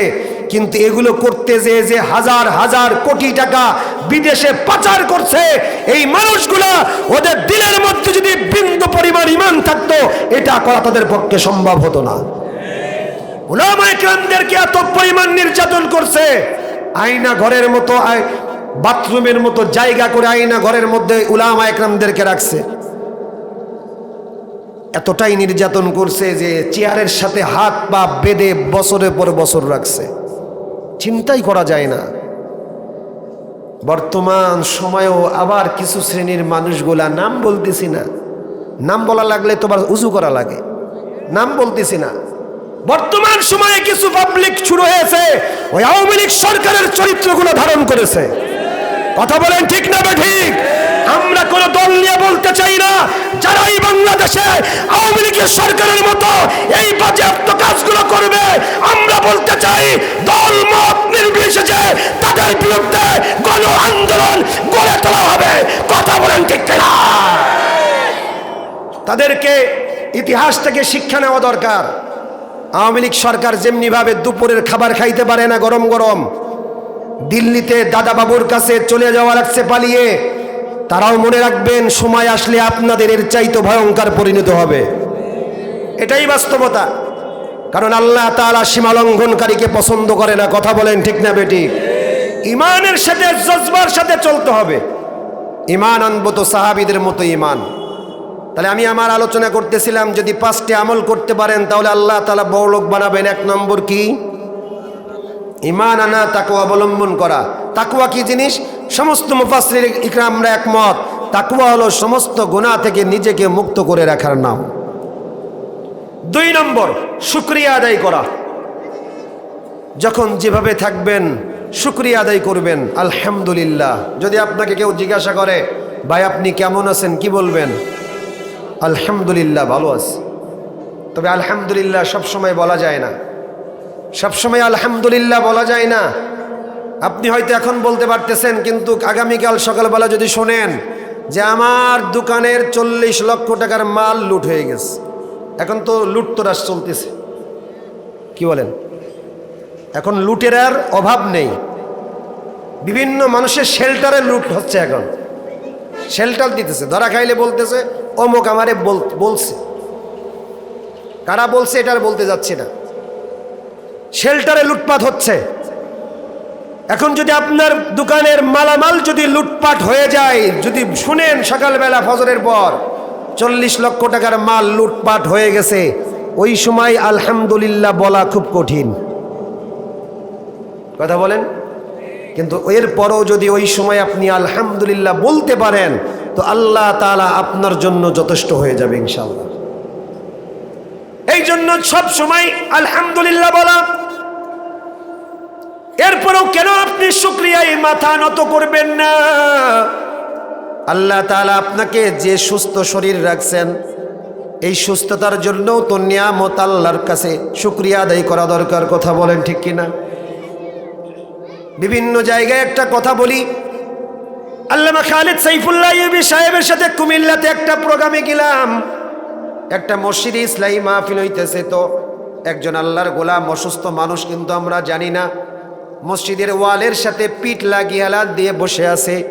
যখন থেকে দেখছি তখন থেকেই ঠাই বসে আছে, ওখান থেকে উঠে নাই, নড়ে নাই। মাহফিল, ইসলামী মাহফিল যখন শেষ, সবাই হুজুরের সাথে সাক্ষাতের জন্য হাত বাড়ায় দেয়, সবাই উঠে উঠে হাত বাড়ায়, কিন্তু লোকটা ওখান থেকে উঠে না, লোকটা ওখানেই ঠাই বসে আছে। আইয়ুবী সাহেব উনার কাছে গেলেন, যে মুসাফা করলেন আর ডাক দিয়ে বললেন, আপনি এখানে অনেকক্ষণ ধরে বসে আছেন, লক্ষ্য করতেছি। হুজুরের কথা শুনে বলতেছে, চোখ থেকে দরদর করে পানি ছেড়ে দিয়ে বলতেছে, হুজুর আমি নিরুপায়, আর 17টা বছর ধরে আমি আমার মালিকের কদমে মাথা নত করে দিতে পারি না।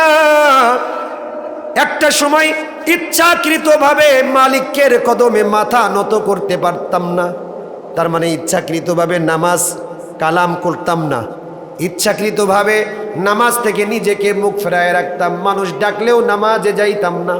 কিন্তু এখন ইচ্ছা আছে মালিকের কদমে মাথাটা দিই, কিন্তু আমার পক্ষে এটা দেওয়া সম্ভব না। বলে কেন, আপনার কি হয়েছে? বলে আল্লাহ তাআলা 17টা বছর ধরে আমি এমন একটা অসুস্থতার রোগী। দেখবেন এই যে বলের মধ্যে আমরা হাওয়া দিলে, বলের হাওয়া যখন ওই পিনটা খুলে ফেলি তো হাওয়া বের হয় নাকি? কত বলে বের হয়? হাওয়া দিলে কি বের হয়ে চলে আসে? না। আল্লাহ তাআলা ঠিক এইরকম একটা মেকানিজম মানুষের খাদ্য নালীর ভিতরে করে রাখছেন। এই জবান দিয়ে যা দেওয়া হবে, আপনার মাথা যদি উল্টায় লটকায় দেওয়া হয় তো জবান দিয়ে তাই বের হবে নাকি? বের হবে না। কারণ খাদ্য নালী দিয়ে ওর ভিতরে যা কিছু যাবে, ওর ভিতরে যাওয়ার পর ওটাকে আটকায় ফেলবে। কিন্তু হুজুর, ওই যে মেকানিজম, যেই মেশিনটা আল্লাহ তাআলা এখানে রাখছেন, আমার এই খাদ্য নালীতে ক্যান্সার হওয়ার কারণে ওটাকে অপারেশনের মাধ্যমে ওই মেকানিজমটাকে কেটে ফেলা হয়েছে। এ কারণে আমি যখন ডাল খাই, কোন ভাত খাই, যখন সিজদায় রত হয়ে যাই তো আমার পেট থেকে ডাল আর ভাতগুলো সব মুখ থেকে বের হয়ে যায়। তার মানে 17টা বছর ধরে আমি ঘুমাইতে পারি না। আমি ওয়ালে পিঠ লাগাইয়া, ট্যাক লাগাইয়া 17টা বছর ধরে আমি ঘুমাই, কিন্তু জমিনের মধ্যে লাটকায় আমি ঘুমাইতে পারি না। সিজদায় দিতে আমার কপাল দিতে পারে না। সিজদা যখন দিতে যায়, আমি আমার পেটের ভিতরের খাদ্যগুলো জবান থেকে বের হয়ে নাপাক হয়ে যায়। এই জন্য মালিককে ডাক দিয়ে বলি প্রতিদিন, আই রব্বে করিম, একটা সময় তোমার কদমে মাথা দেই নাই, কিন্তু তওবা করতেছি মালিক, আজকে তুমি আমাকে তোমার কদমে মাথা দেওয়ার মতো ব্যবস্থা করে দাও। হুজুরকে ডাক দিয়ে বলতেছে, হুজুর একটা সময় ইচ্ছাকৃত মাথাকে নামাজের রত অবস্থায় রাখি নাই, কিন্তু এখন ইচ্ছা করে নামাজে মাথাটা নত করি, কিন্তু আমার মালিক আমার কাছ থেকে আমার সিজদাটা নিতে চায় না। যুবকদেরকে বলি, আজকে তোমার সুস্থতার দেহ আছে, আজকে ইচ্ছা করলে নামাজ তুমি আদায় করতে পারো, আজকে ইচ্ছা করলে নামাজটা ছাড়তেও পারো। আজকে তুমি নামাজ আদায় করো নাই, কিন্তু এমন একটা সময় হয়তো তোমার জিন্দেগিতে অবস্থা আসতে পারে যে আল্লাহ তাআলার কাছে তুমি সিজদা করতে চাইবা, তোমার মালিক তোমার কাছ থেকে সিজদা নিবে না। কথা বলেন ঠিক কি না? এমন একটা সময় তোমার জিন্দেগিতে আসতে পারে, সিজদা দিতে চাইবা, তোমার মালিক রিজেক্ট করবে না, তোর সিজদা দরকার নাই। এমন অসুস্থতা দিতে পারে কি পারে না? পারে। এটা একটা নিয়ামত, সুস্থতা একটা নিয়ামত, শুকরিয়া আদায় করব কার? শুধু কি তাই, এই যে চোখ নামক মহা একটা ক্যামেরা আল্লাহ তাআলা দান করছেন, স্মার্টফোনের এই যে ক্যামেরাগুলো আছে দেখবেন, এটাকে চার্জ দিবেন, চার্জ দেওয়ার ফলে 2-3 দিন পর আপনি ক্যামেরা ব্যবহার করবেন, কথা বলবেন না, কিছুই করবেন না, গানও শুনবেন না, গজলও না, শুধু ক্যামেরা অন করে ছবি তুলবেন, ভিডিও করবেন, দেখবেন 2-3 দিন পর হইলেও এই চার্জ শেষ হয়ে যাবে। কথা বলেন ঠিক কিনা? কিন্তু আল্লাহ তাআলা মানুষের চেহারার মধ্যে এমন একটা ক্যামেরার ব্যবস্থা করে রাখছেন যে ক্যামেরার জন্য কোনো চার্জ লাগে না। জন্মের পর থেকেই শুধু ছবি দেখতেছেন, দৃশ্য দেখতেছেন আর ক্যাপচার করতেছেন, মেমোরির মধ্যে ঢুকাইতেছেন, ব্রেনের মধ্যে। আজ থেকে 50 বছর বা 54 বছর আগে যে বাংলার জমিনে যে পাকিস্তান হানাদার বাহিনী যুদ্ধে লিপ্ত হয়েছিল, মুক্তিযোদ্ধাদের কাছে শুনলে এখনো হুবহু বলে দিতে পারে। তার মানে চোখ দিয়ে দেখছে, ওটা ব্রেনের মেমোরির মধ্যে ক্যাপচার করে রাখছে। এই যে মেমোরির মধ্যে রাখছে আর ক্যাপচার করছে, এর জন্যই কিন্তু চার্জ দেওয়া লাগে নাই। আল্লাহ তাআলা যদি বলতেন, এই গোলাম, জন্মের পরে তোকে একটা চার্জারও দিয়ে দিলাম, তুই যখন জন্মগ্রহণ করছিস তোকে চার্জারও দিলাম, এই চোখ নামক মহা ক্যামেরার পিছনে প্রতি 2 দিন অন্তর চার্জ দিবি। আপনি এটাও যদি মনে করেন, যদি আল্লাহ তাআলা নির্দেশনা দিতেন, আপনি বন্ধুদের সাথে সেন্ট মার্টিন দ্বীপে গেছেন, সেন্ট মার্টিন দ্বীপে আল্লাহর নিদর্শনগুলো দেখতেছেন, হঠাৎ করে আপনি খেয়াল করলেন আপনার চার্জার আনতে মনে নাই, হতে পারে কি পারে না? আমরা মোবাইল ব্যবহার করলে অনেক সময় চার্জার ভুলে চলে যায় না? আপনি ওই রকম চার্জার ভুলে চলে গেছেন সেন্ট মার্টিন দ্বীপে, 2 দিন পরে আপনার চোখের চার্জ দেওয়া লাগবে, কিন্তু চার্জার তো নাই। 2 দিন পর ঘুম থেকে উঠে দেখবেন আপনার চোখ অন্ধ হয়ে গেছে। কথা বলেন ঠিক কিনা? এমন যদি হতো তাহলে আমার আপনার জন্য ভালো হতো না খারাপ হতো? কিন্তু আল্লাহ তাআলা সেই খারাপটা আমার আপনার সাথে ঘটাই নাই। আল্লাহ তাআলা দামি বান্দাকে মোহাব্বত করে চার্জহীন ক্যামেরা আমার আপনার চোখের মধ্যে বসাই দিয়েছেন। এর জন্য তো মালিকের দরবারে শুকরিয়া আদায় করার দরকার আছে না নাই? এই দুইটা ক্যামেরার মধ্যে আল্লাহ তাআলা 26 কোটি ক্যামেরার লেন্স বসাইছেন। সুবহানাল্লাহ। আজকের বিজ্ঞানীরা বলেন এক একটা চোখের মধ্যে 13 কোটি ক্যামেরার লেন্স বসানো। দুই চোখের মধ্যে কত কোটি ক্যামেরার লেন্স? 26 কোটি। চিন্তাই করতে পারবেন না। মানুষ অবচেতন মনেই 90 ভাগ চলতে পারে। আজকের বিজ্ঞানীরা বলেন 10% মানুষ চেতনার সাথে চলে আর 90% মানুষ অবচেতন মনে চলে। এই যে আপনার চোখের পলক ফেলতেছেন, ইচ্ছা করে ফেলতেছেন নাকি অটোমেটিক হইতেছে? যদি আল্লাহ তাআলা বলতেন এই তুমি ইচ্ছাকৃতভাবে ফেলবা, এটা আমার দায়িত্ব না। তোমার শরীর, তোমার চোখ, তোমার দায়িত্ব। কখন ফেলবা না ফেলবা তোমার দায়িত্ব। আমার আপনার কষ্ট হতো কি হতো না? হতো। আপনি যখন ডায়াবেটিসের রোগী, আপনি হাঁটতেছেন পথ দিয়ে, আপনি যখন হাঁটবেন দেখবেন পা তো চলে কিন্তু হাতও এরকম দোল খায় কিনা।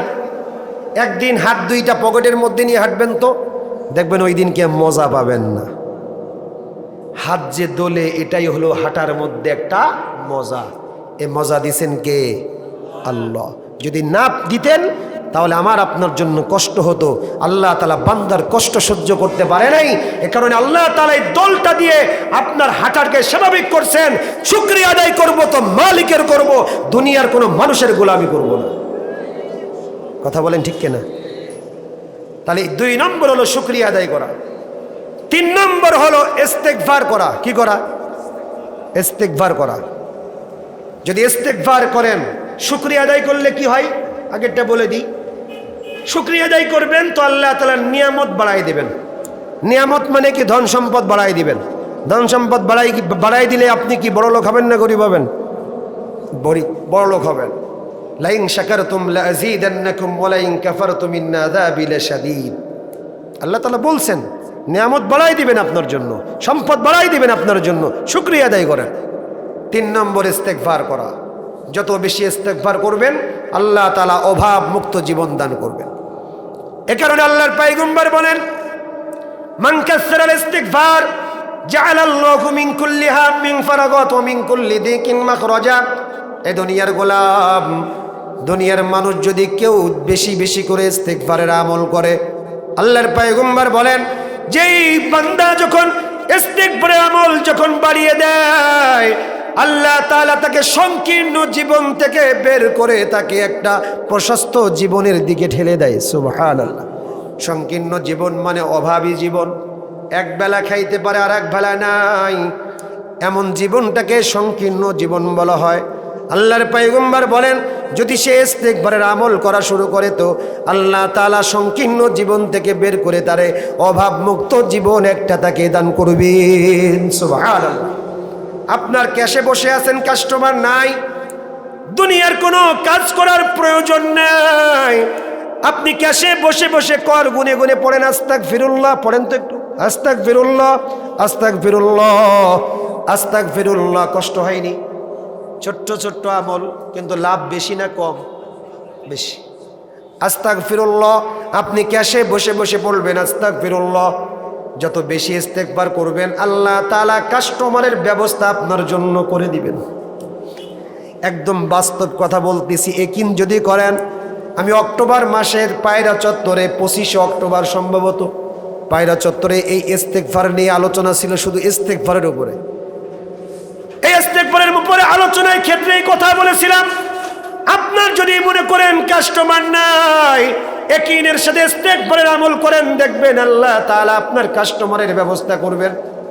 এই আলোচনা করার ঠিক 1 মাস পর নভেম্বরের শেষের দিকে আমাকে এই লোকটা দেখছে, একজন পানওয়ালা, আমাকে জড়িয়ে ধরে ডাক দিয়ে বলে হুজুর আপনি ওই মাহফিলে একটা আমলের কথা বলছিলেন ইস্তেগফার, আমি আপনার ওই কথা শুনবার পর প্রতিদিন ফজরের নামাজ পড়ে দোকান খুলে ইস্তেগফারের আমল করা শুরু করি। বিশ্বাস করেন আগে 5 দিনে যেমন কাস্টমার পাইতাম, আল্লাহ তাআলা ইস্তেগফারের আমলের বদৌলতে আমাকে একদিনেই সেই কাস্টমারের ব্যবস্থা করে দিয়েছে। সুবহানাল্লাহ।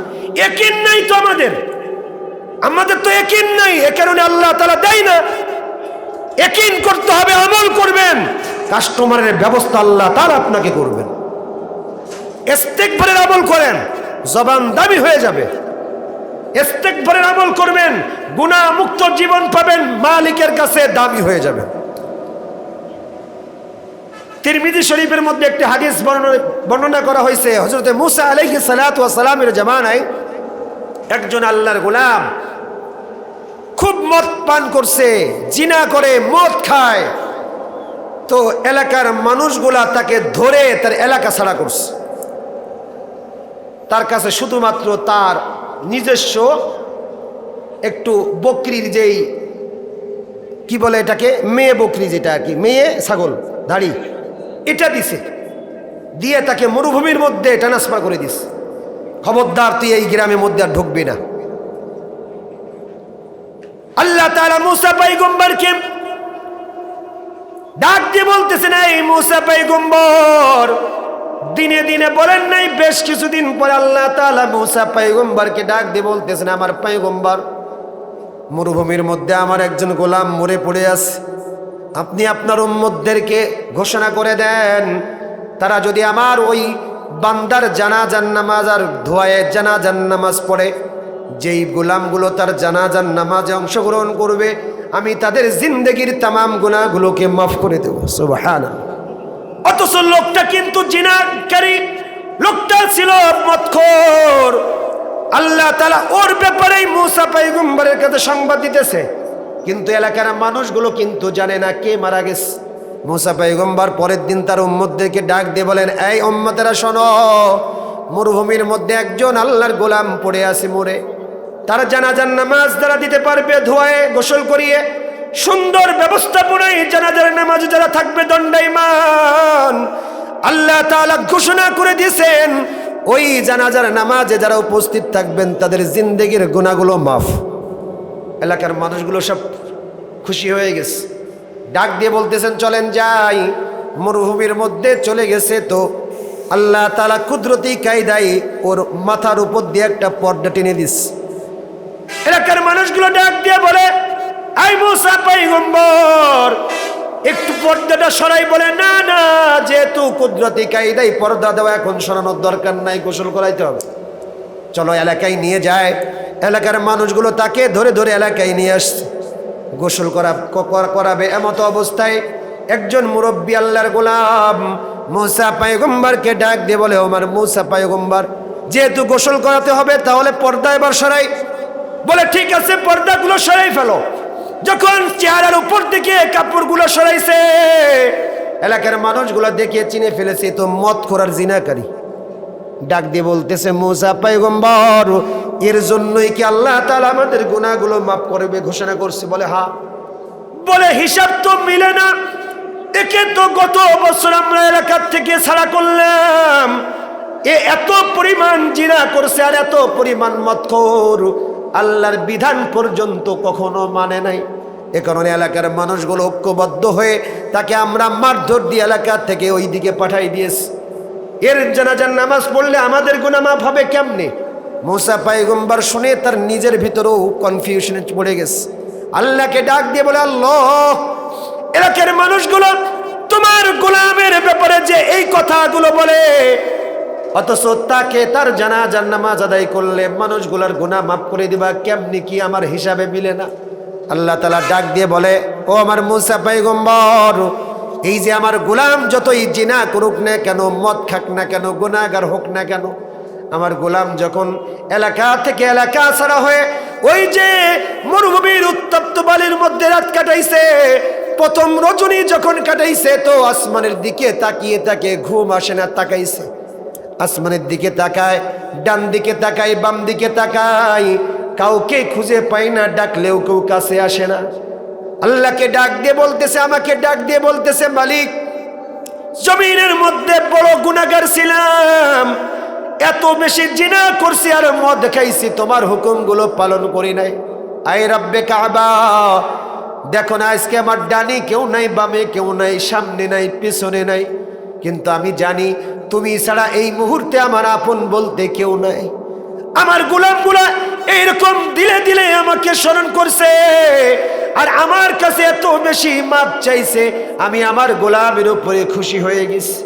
যখন মৃত্যুবরণ করবে তার আগে তার শরীরটা খারাপ, রোগ প্রতিরোধ তার নাই, তার শরীরটা যখন রোগের কারণে মৃত্যুর দিকে ঢলে পড়তেছে, আমার গোলামটা আমাকে ডাক দিয়ে বলতেছে, আই রব্বে করিম, দেখো না আমার ডানে বামে সামনে পিছনে কেউ নাই, কাউকে আমি খুঁজে পাই না, আমি অসুস্থ, কিন্তু আমি জানি তুমি আমার মুনিব, আমি তোমার গোলাম, আমি তোমার কাছে মাফি চাইতেছি। আল্লাহ, জিন্দেগির তামাম গুনাহগুলোকে মাফ করে তুমি আমাকে জান্নাতি গোলাম হিসেবে তুমি কবুল করে নাও। সুবহানাল্লাহ। এই মুসা পয়গম্বর, আমি আমার গোলামের জিন্দেগির তামাম গুনাহগুলোকে মাফ করে দিলাম, কিন্তু যখন সে মৃত্যুবরণ করছে তার জানাজার নামাজে মানুষ তো আসা প্রয়োজন, এ কারণে আমি তার তওবার জন্য এমনভাবে ব্যবস্থা করে দিলাম, তার জানাজার নামাজের মধ্যে যারাই অংশগ্রহণ করবে আমি আল্লাহ তাআলা তাদেরকে বেগুনাহ হওয়ার জন্য অফার করে দিলাম। আল্লাহু আকবার, আল্লাহু আকবার। ইস্তিগফার, তওবা আল্লাহর কাছে যদি এমনভাবে করতে পারেন তো আল্লাহ তাআলা গুনাহগার হবেন, আকাশ চুম্বি আপনার গুনাহ, আসমান পর্যন্ত আপনার গুনাহ, নিরাশ হওয়া যাবে না। লা তাকনাতু মির রাহমাতিল্লাহ, নিরাশ হওয়া যাবে না। হুজুর আসছে জি, নিরাশ হওয়া যাবে না। আসমান পর্যন্ত আপনার গুনাহ, আপনি আল্লাহর কাছে ক্ষমা প্রার্থনা করবেন, আপনি আল্লাহর কাছে মাপ চান, দেখবেন আল্লাহ তাআলা আপনার তওবা যদি দিল থেকে হয়, জিন্দেগির তামাম গুনাহগুলোকে মাফ করে আল্লাহ তাআলা আপনার আল্লাহর ওলিতে পরিণত করে দিবেন। সুবহানাল্লাহ। ইস্তেগফার করবেন, করবেন তো ইনশাআল্লাহ, এটা আপনার লাভ, দুনিয়ার আপনি বড় লোক হবেন। দিনদারির কথা না চিন্তা করে দুনিয়াও মনে করেন, যদিও করেন, দেখবেন আল্লাহ তাআলা তবুও আপনাকে সম্পদশালী বানাবেন। 4 নম্বর, আত্মীয়তার বন্ধনটাকে মজবুত করবেন। কি মজবুত করবেন বলেন না, কি মজবুত করবেন? আত্মীয়তার বন্ধন। আপনি কোটি টাকার মালিক, আপনার চাচাতো ভাই, রক্তের সম্পর্কের ভাই, এই মানুষটা ভ্যান চালায়, আপনি তাকে পরিচয় দিলেন না, এটা খুব ভালো দিক? ভালো দিক না। কোটি টাকার মালিক কে বানাইছে আপনাকে? ভ্যান চালক কে বানাইছে তাকে?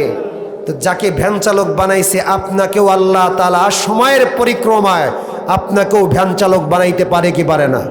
মনে রাখবেন, আপনি কোটি টাকার মালিক, আপনার কাছে কথা বলতে গেলে অ্যাপয়েন্টমেন্ট লেটার নেওয়া লাগে, কিন্তু আপনার মতো ব্যক্তিত্ব যদি সপ্তাহে একদিন ওই গরিব ভ্যান চালক ভাইটার কাছে একবার কল দেন আর জিজ্ঞাসা করেন, ভাইজান আপনি কেমন আছেন, বাড়ির সবাই কেমন আছে, তার দিল খুশি হবে না শক্ত হবে?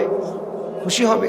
সে চিন্তাই করবে, আরে আমার ভাইটার সাথে কথা বলতে গেলে, দেখা করতে গেলে অ্যাপয়েন্টমেন্ট লেটার নেওয়া লাগে, আগের থেকে তাকে জানানো লাগে, আর সেই ভাইটাই এত ব্যস্ততার মধ্যে সপ্তাহে একবার আমার খোঁজ নেয়, তার মানে আমার ভাইটা কত ভালো। আল্লাহ, তুমি আমার ভাইটাকে আরো তারাক্কি দান করো। এ দোয়া আসবে কি আসবে না? যখন এই দোয়া আসবে, ওই দোয়ার বদৌলতে আল্লাহ তাআলা আপনাকে আরো দামি বানাই দিবেন। সুবহানাল্লাহ। আল্লাহ রাসূল বলেন, মান সাররাহু আইয়ুকসাদা লাহু ফি রিজকিহি ওয়া আইয়ুনসালাহু ফি আসরিহি ফালাম ইয়াসির রহিমা। আল্লাহ রাসূল বলেন, যদি তুমি হায়াতের মধ্যে এই বরকত চাও, রিজিকের মধ্যে বরকত চাও, তাহলে তুমি আত্মীয়তার বন্ধনটাকে মজবুত করো। সুবহানাল্লাহ বলেন। আত্মীয়তার বন্ধন মজবুত করবেন, রক্তের সম্পর্কের সাথে কখনো গাদ্দারি করবেন না, ধোঁকা দিবেন না, সব সময় এক হয়ে থাকার চেষ্টা করবেন। মাঝে মাঝে কথা বলবেন, তাদের সাথে কথা বলবেন, ফোন করে করে কথা বলবেন। আমাদের সমাজে তো সন্তান মা বাবাকেও পর্যন্ত বৃদ্ধাশ্রমে পাঠাই দেয় এখন, কথা বলেন ঠিক কিনা? মা বাবাকে খুব বেশি বেশি খেদমত করবেন, বৃদ্ধাশ্রমে পাঠাবেন না। আপনি যা খাবেন মা বাবাকে তাই খাওয়াবেন। মনে রাখবেন, আপনার মা আপনার বাবা বিছানায় উঠতে পারে না, কিছু কাজ করতে পারে না, বিছানার মধ্যে শুয়ে থাকে সারাদিন, এরপরও মনে করবেন আল্লাহ তাআলা আপনার মা বাবার বদৌলতে আপনার রিজিকের মধ্যে এক্সেপশনাল একটা রিজিক বরাদ্দ করেছেন। যেদিন মা বাবা চলে যাবে আপনার ঘর থেকে, বিদায় হয়ে যাবে, ওই রিজিক, ওই বরকত আল্লাহ তাআলা আপনার থেকে উঠাই নেবেন। এই জন্য মা বাবা আপনার আমার জন্য ছায়া। সুতরাং মা বাবার জন্য দোয়া করবেন, মা বাবার জন্য বেশি বেশি করে কষ্ট করবেন, মুজাহাদা করবেন, মা বাবাকে কষ্ট দিবেন না, মা বাবার সাথে ভালো আচরণ করবেন। আর সর্বশেষ 5 নম্বর, দান সদকা করবেন। কি করবেন? 5টা আমলের সর্বশেষ 5 নম্বর আমল কি? দান সদকা করবেন। মনে করেন না যে আমি কালেকশন করব না, আমি কালেকশনের বক্তাও না, কালেকশনও করব না, শুধু টপিক্সের কারণে আসছে তাই বলতেছি। দান সদকা করবেন, যত বেশি দান করবেন আল্লাহ তাআলা আপনাকে আরো বেশি বেশি করে ফেরত দিবেন। 1 টাকা দান করবেন তো 10% ফেরত দিবেন। সুতরাং দান করবেন। আল্লাহ রসুল বলেন, আস-সাদাকাতু তুতফিউল খতিয়া কামা ইতফিউল মাউন নার। শুধু দান যে করলে যে আপনার টাকা বাড়বে তা না, গুনাহগুলোও মাফ হবে, গুনাহগুলো মাফ হবে। কেমন ভাবে মাফ হবে? আল্লাহ রসুল বলেন, আগুনের মধ্যে পানি ঢাললে যেমন আগুন মিটে যায়, অস্তিত্ব থাকে না, গুনাহগার যখন দান করে তার গুনার অস্তিত্ব থাকে না। সুবহানাল্লাহ। এই 5টা আমল করতে পারবেন? হ্যাঁ, বড়লোক হতে গেলে আপনাকে 5টা আমল করতে হবে। 1 নম্বর বলেন কি? ঈমান তাকওয়া। বলেন সবাই। 2 নম্বর শুকরিয়া আদায় করা। বলেন 2 নম্বর কি? সবাই বলেন, সবাই বলেন, জবান খুলে বলেন না মেহরবানি করে। শুকরিয়া আদায় করা। 3 নম্বর ইস্তেগফার পড়া। বলেন সবাই বলেন ইস্তেগফার। 4 নম্বর আত্মীয়তার বন্ধন মজবুত করা। আর 5 নম্বর কি বললাম? দান সদকা করা। এই 5টা আমল খুব কঠিন আমল নাকি? এটা যদি আপনি করতে পারেন তো সম্পদের জন্য দুনিয়ার পিছনে ছোটা লাগবে না, সম্পদ পায়ের কাছে আল্লাহ তাআলা ঠেলে দিবেন। আল্লাহ তাআলা আমাদের সকলকে আমলের প্রতি উদ্বুদ্ধ হতে পারি, আর আমলটা যেন আমরা নিজেদের মধ্যে প্রতিষ্ঠিত করতে পারি। আল্লাহ পাক সেই তৌফিক আমাদেরকে দান করুন। সকলেই বলি আমিন।